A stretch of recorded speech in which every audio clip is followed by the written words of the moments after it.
In the last video, we discussed the difference between substitution and elimination. And then we focused on elimination. And I said, psst, guess what? Elimination's the same as substitution, really. The only thing you have to keep in mind is that the halogen has to go away and it doesn't get replaced. And in this video, I'm going to show you an example. So let's start off with one. I'll start off with a very easy one. We'll keep it symmetrical, we'll keep it short, we'll keep it sweet, we'll keep it cute, just between you and me. CH3, carbon, CH3, CH3, and a bromo group. And let's add on to this hydroxide, OH minus. At this point, with no clue about elimination, you would say, hey, I know what happens here. This carbon is a tertiary carbon because it's attached to three others.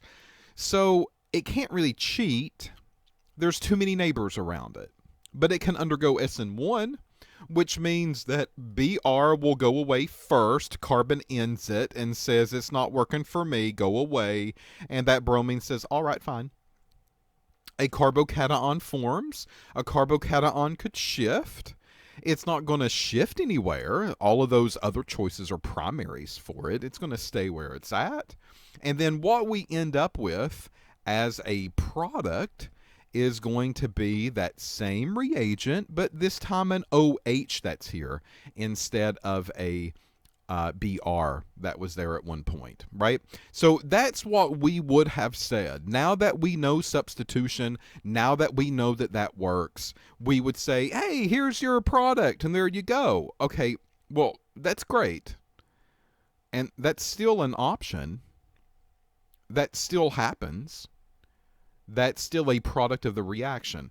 The problem here is that we just described, though, an SN1 reaction. Right? Bromo leaves first.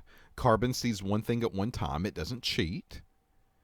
And then carbon takes on a new partner after that. Okay, that's an SN1. But this doesn't quite jive, does it? Because this is a tertiary carbocation, but folks, this is a very strong nucleophile. That means a beautiful friend came into the picture. Male or female, it doesn't really matter, whatever floats your boat.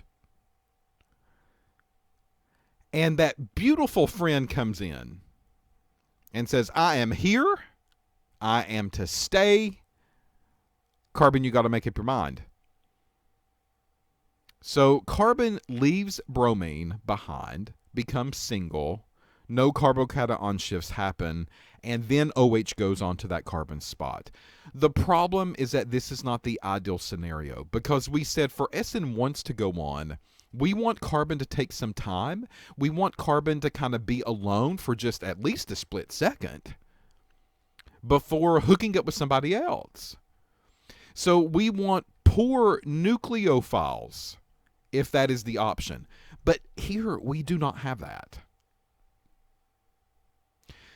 So our halogen is better suited for SN1, but our nucleophile is best suited for SN2. It's not the ideal scenario. So that's one of the problems that we have here. It still goes on. It still forms. I can still represent the product. There you go. Substitution, SN1 mechanism still goes forward. My OH comes on there. It's just not the ideal setup for this. That's the issue. Hence, elimination comes in. So let's talk about how elimination is different. I'm going to erase this OH group that's down here. Elimination says the halogen has to eliminate. Okay, not a problem. Halogen's got to go away. So I've erased it down here on the product side. The rules of elimination also said that a neighbor, and folks, I picked this one because look, all the neighbors are the same. Doesn't really matter which one you pick. I'm going to pick the one to the left, right? It just makes it easier. But the rules of elimination says eliminate the bromine, and then in step 3, eliminate a neighboring hydrogen. Okay, so this gets now a CH2, and that frees up a spot for that carbon, and this freed up a spot for that carbon. They still want the octet, so now what I can do is I can draw an extra bond between the two of them. And there is the product for the elimination reaction. So I'll draw the product of the substitution reaction down below it, just so we don't forget it. And we now know this is a substitution that happens with SN1 due to the way the structure of the alkyl halide is. It's tertiary. It needs to be on its own because OH can't get in there to that carbon with all of those friends and neighbors around it.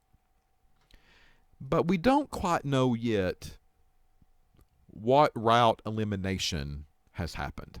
We know it's elimination. We just don't know if it's the 2 version or if it's the 1 version. But this is how I decide my products, folks. I also want you to keep in mind a little bit of that old material that we talked about fresh in your mind. And this is the stability of the alkyl or alkenes, sorry. And we said that alkenes stabilize a little bit better when we increase the number of substituents that are on them. Okay, so in other words, this carbon has a hydrogen that points up and a hydrogen that points down, right? And then this carbon with the double bond has a methyl that points up and a methyl that points down. The more of these groups that we can get, the bigger that those groups are, the more stable that alkene becomes. So we have to use this as a judgment call. So in this example, all 3 of these carbons were identical. It didn't really matter which one I erased the hydrogen from to draw the double bond. It didn't matter. Whatever. Whatever, again, makes you happy, makes me happy. I'm going to count it right. But what if it wasn't? What if there were differences in these carbons? Which one do you draw the double bond between? That's an issue. That's something that we're going to have to talk about and do some examples of. So what we have to keep in mind first is that if we increase the number of these alkyl groups on the carbons that are double bonded together, then this improves the stability of those sp2 carbons. Very important. The other thing that we also want to keep in mind when we start writing down these products, when we have choices, are E and Z forms. Yep. Way back to stereochemistry, really. It's E and Z, cis and trans, R and S's. R and S's play a role in substitution more so. Here, we're focused on the creation of a double bond, and those double bonds, folks, can form with the mindset of E or Z. So Z means Z groups are on Z same side, and that is a little bit more unstable. So E will prefer to be formed in these products when they begin to reassemble and make me the double bonds again. The same thing happens with this concept of cis and trans. Cis means on the same side, trans means opposite. So trans is going to be more preferred when this process goes forward. So if they talk a little bit about stereochemistry, we have to keep these things in mind. That never goes away. Again, I told you it's a building block. And here we're seeing it more and more and more. Now let's talk about mechanism, the actual mechanism about how these things happen. All right, so the way I'm going to do this, we focused on this hydrogen over here to the left-hand side. So I'm just going to, instead of writing a CH3 like I did before, I'm going to still write a CH3, CH2, but I'll point one of these hydrogens up. It just allows me to draw the mechanism a little bit prettier on a sheet of paper. I mean, that's the only reason that we do it here. So there we go. And we've added in a hydroxide. That was the nucleophile that we did. So there's my organic, my alkyl halide. And we now bring in the hydroxide into the picture. So we want to know what happens mechanism. How does this actually form? Curvy arrows that go on with these reactions. What works? What doesn't work? Okay, well, here's the template of an elimination reaction. We have a nucleophile. This nucleophile is negative. So that is where I'm going to start my arrow. That's something that we've never changed, right? It's always been the same. My arrow starts there. And I need to point it to something positive. Okay, well, here's the deal. I can't point it to that bromine because that bromine's it's negative. It has a very high electronegative value, right? It's going to be an electron sucker. I mean, that's what it's doing. Well, it's sucking those electrons away from carbon. That bank account's getting lower and lower and lower. So this carbon is slightly positive. It's slightly charged. Okay, well, if this one's slightly positive, that OH is going to look at that carbon and say, ooh, and it's going to go in and try to get in there. But it's going to say, wait a minute now.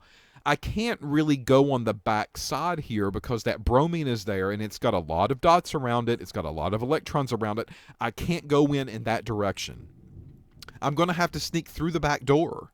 Right? If I want into that carbon, that's the way I'm going to have to approach this. And this OH is going to kind of make its move, and then it's going to get stopped. And those buddies that are around carbon's going to say, no. We're looking out for our friend's interest. He's getting ready to end things with bromine, and he doesn't need anyone in his life right now. Okay? He needs to be single for a minute. So you got to go on your way, and it slaps that OH back off. No, OH. And then OH goes away. But before OH goes away, OH says, well, I came here for a reason. Keep that in mind. I came to the club. I came to this bar for a reason, and I'm not leaving until I come here and get what I want. And if I can't get it from that carbon, I'm going to get it from somewhere else. And it looks at carbon's buddies. And it says, hey, you got what I need. So while I'm here, do you want to buy me a drink? And the buddy to that carbon says, yeah, I'll give you a drink. So that OH comes in and takes this hydrogen off. It's made that move. It made that energy. It came into the picture. It's going to do something. So it takes the drink from the buddy and it leaves. It doesn't want anything to do with carbon's friend. That's not what it was after. It just got a freebie. That's what it got.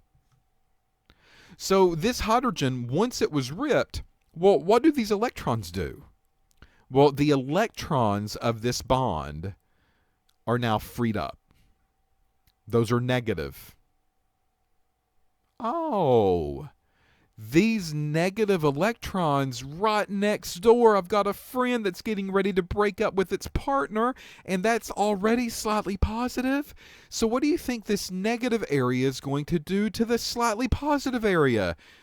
Hey, listen, I just had someone to come and rip a drink off from me, and you're getting ready to end, so we're going to have some bonding time. We're going to talk about this night for a very long time. And an extra bond gets formed between those two friends. Those two carbons now have a double bond that's present. Well, when that happens, carbon now turns its focus on its buddy. And they begin to talk about the night from that point on. And it ignores the bromine.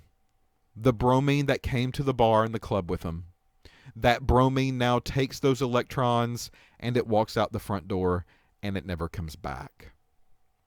That is the mechanism of the elimination reaction. That's how we do it. Now, there's more terminology that we have to talk about to make us sound smart, right? Don't go in to an organic laboratory and talk to someone about splitting up and buying drinks and ugly groups. Okay. I mean, that works for us to maybe understand this a little bit better, but we have to be at least a little scientific-y when it comes to this kind of stuff. So we need to assign appropriate terms onto this, and this is what we do. So the halogen that's here, the bromine, is attached to a carbon. We're going to call this the alpha carbon. So I call this the little Jesus symbol. That's what you see out there on people's trunks and stuff on their vehicles, right? So this is going to be called the alpha carbon, and the Greek letter alpha is that little fishy tail that I've just squiggled up on the sheet of paper. So there's the letter for A, which means alpha. So this is an alpha carbon, and that bromine is attached to the alpha carbon. You ever watch Teen Wolf on MTV? Yeah, well, they talked about alpha wolves all the time. Who's the alpha? Scott McCall's the alpha. Okay, well, that's the Scott McCall. There's our alpha. And then the betas were around the alpha. The betas always kind of protected them, always took up for them, right? So this carbon's a beta, and this carbon's a beta, and this carbon's a beta, and everybody gets a beta. Well, it just so happens we don't need to focus on all the betas. We just need to focus on one in particular. We just picked one that was to the left. That's the one that we want to focus on. But all of those are actually beta carbons. So I'm just going to erase those. We're not doing anything with them. Don't need to jumble this up anymore. And this stem with a B, right? It looks like a B, just a longer stem over to the left. This is the letter for beta. So that's a beta carbon, and on the beta carbon, we also have beta hydrogens. Same location. The same thing would happen with the alpha carbon. If there were hydrogens there, those will be called alpha hydrogens. They just weren't. So the elimination reaction, what happens here is that the nucleophile, which is the OH group, will attack and remove a beta hydrogen from a beta carbon. Then what happens in the next step is that the electrons will rearrange, and they will be attracted to the partial positive alpha carbon. And then the halogen is released from the alpha carbon. That makes you sound smart. That's how the textbook introduces it. None of this crap about buying drinks and buddies, pairing up, forming a stronger relationship, ugly bromine leaving, crying, boo-hooing, off it goes, but it'll be okay because it just got a lump sum of money in its bank account. None of that. But what they do tell you is that the nucleophile attacks the beta hydrogen and removes it, freeing up electrons that will then move from the beta carbon toward the partial positive alpha carbon, and then the alpha carbon making the decision to go ahead and allow the bromine to become a leaving group and leave the molecule. That is how they introduce this reaction. I think if I did that the very first time introducing elimination, you'd be like, what the heck? What's he talking about? I mean, again, this is like a foreign language. What's going on? But now that you can see it in a different perspective, and we assign the actual labels on it later, I think that makes organic a little bit easier to understand and a little bit easier to interpret. Keep in mind, symmetrical molecule was here.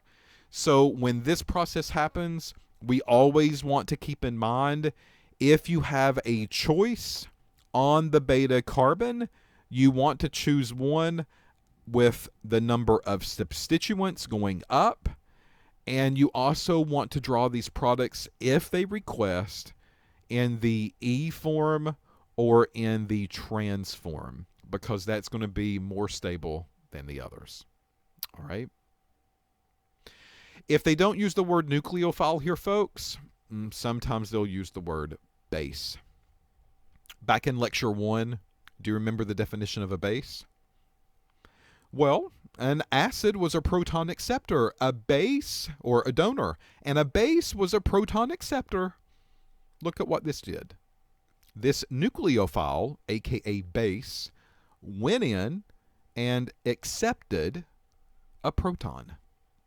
So that is why they call it a base. Once again, wrapping concepts back in lecture 1, the very first week of class, into this lecture, which is at the very end, tail end of the class. Told you, I keep proving my point over and over. Very important. Let's look at another example before I stop this video. Now that we're on a roll, now that we might be getting it, and you might be like, hey, this is not too bad. Maybe I like elimination better than substitution. But then you're going to go back and look at substitution, and you're going to say, hey, this wasn't bad. Well, why didn't I see this the first time around? Sometimes it's just that way. It's like going on the first date. You went on a first date with me with substitution, and it didn't work out very well, but you're giving me a second chance, I hope. Don't just draw me like an old shoe and never see me again. All right. So here's a reaction. This reaction's a little bit different. Let's talk a little bit about structure and setup before we go through and start talking about elimination and substitution. If I look at the alkyl halide, folks, this is a carbon that's attached to 2 others, so this is secondary. And I know that secondaries can undergo SN1 or they can undergo SN2 if they want to go a substitution route. Okay, and then I look at the nucleophile, and this nucleophile is a very strong nucleophile because I see that negative there. So out of these 2 choices, very beautiful, pretty, handsome nucleophile coming into the picture, or base coming into the picture. This carbon, because of that strong nucleophile, would just go ahead and cheat, right? I mean, that friend, very attractive. Bromine, very ugly. You're going to end it anyway. So in the meantime, just cheat. That's what this carbon's going to do. So an SN2 route would be preferred if we were looking at substitution. And it happens. That carbon could decide to cheat and substitute the bromine for that OCH3 group. So down here at the end, I'm going to write, we have a substitution product. And that substitution product could be CH3, CH, CH2, CH3, and then instead of the BR there's an OH or an OCH3 that's going to be there. There it is. That's all that we had to do. Carbocation's not going to rearrange. Carbon's a cheater. OCH3 goes through the back door. That is where that piece is going to attach, and bromine leaves. There's my SN2 product. Stereochemistry-wise, it flips. But it didn't give me anything about stereochemistry, did it? There was no solid wedges. There were no dashed wedges. It didn't say R. It didn't say S. It didn't say any of that mess. So that means on the product side of the house, I'm not going to say any of that mess either. That's how that works. So that happens, and I don't want you to forget about it because that's a possibility, folks. Okay? It is a possibility. But I also have an elimination reaction that can happen as well. Now, which elimination? Well, we don't quite know that yet. I've not told you that story, but elimination can happen. Okay, so let's say that I redraw the reagent. That's here. And then I'm going to do it again because this molecule is not symmetrical, is it? Depending on where I target after the bromine leaves, I'm going to end up getting different types of products. So if an elimination route goes forward, what we have learned so far is that with my first option, my bromine, that carbon looks at that bromine and says, you got to go. I'm tired of you. You've been nothing but naggy. I'm over it. So bye-bye. And then it looks at this OCH3 that's trying to make its move on inside of here. And it says, no. And it slaps it to the friend. And it says, I don't want you either.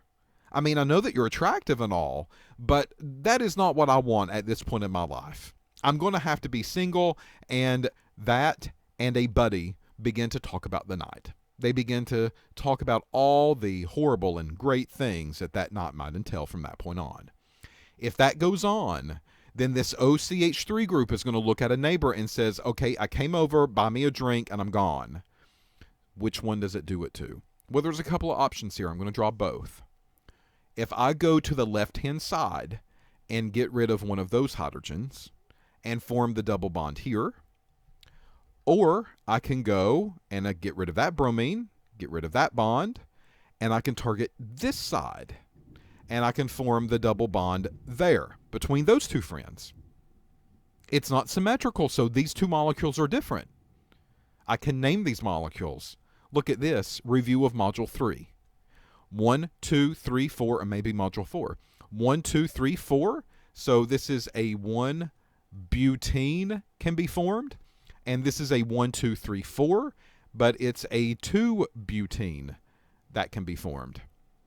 Two different products, folks. So which one is going to be preferred? Is there a more preferred version over the other? And the answer is yes, there is. Okay, so what is it? Which one's more preferred and why? Well, if you think about the rules, if I wanted to draw this double bond, C double bond C, this carbon has two hydrogens on this side, and this carbon has a hydrogen and a CH2CH3. Only one substituent there, isn't there? One substituent on that carbon, and that is it. All the rest of them are hydrogens. Okay, well, let's compare it to over here. A carbon double bond carbon, and on one side, I have a hydrogen and a methyl group. And then on the other carbon, I have a hydrogen, and I also have a methyl group. Well, these are two substituents. One alkyl group on the carbon on the right, one alkyl group on the carbon to the left. So if 2-butene gets formed, 2-butene would be more stable than 1-butene because there's more substituents. So I'm going to put a star beside of that one because I'm going to say this is our major product, folks. Out of the two elimination products, this one is the major product because this one will give you an alkene that has a alkyl group that's here and an alkyl group that's there. 2 versus 1 alkyl group only over on the left-hand side. In addition to that, look how I've drawn the structure. I've drawn the structure with the hydrogens on opposite sides. I have a hydrogen here and a hydrogen there. Hydrogens on opposite sides, so therefore this is a trans 2-butene. That is going to be more stable, and that will form more than a cis version of that molecule. So if they do want me to talk about stereochemistry, again, that's how we make that decision. Trans is more stable than cis. Now, I use trans here because we compare two hydrogens with each other, right? But I could also use E or Z. The carbon to the left, this is high priority because carbon has a higher atomic number than hydrogen. And then the carbon on the right-hand side, this one has a higher priority because that carbon has a higher atomic number than the hydrogen. These high priority groups are on opposite sides. So if I didn't want to use trans, folks, I could also use E. That is acceptable, and that would be okay. So E2-butene. Only one double bond is present, so I don't need a number in front of the E.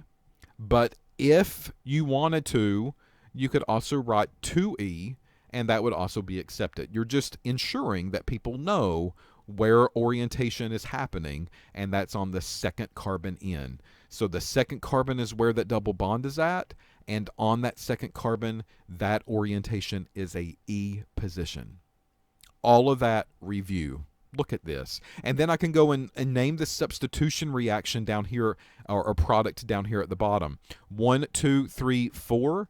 So this is a butane because they're all single bonds. And then on the second carbon, I have this OCH3 group. So CH3 is meth and the O is oxy. So this is a 2-methoxybutane. I've just dropped another concept up into this problem. So if an elimination reaction happens, I get two products, 1-butene and 2-butene. 2-butene is going to be major, and within 2-butene, the trans form of 2-butene is going to be more stable than the cis form of 2-butene. If a substitution reaction happens, we now know a nucleophilic substitution bimolecular reaction is going to happen, otherwise known as an SN2, and then that product will be a 2-methoxybutane. I know that Walden inversion will happen at that point, and that Walden inversion will flip. It will either go from R to S or S to R, but they left out the stereochemistry of the molecule, so I had no clue what this product stereochemistry will be. Folks, that's a whole mouthful, but that's also a whole semester full too. And look how far that you've came. So you might have felt at some point in time throughout this semester that you've struggled.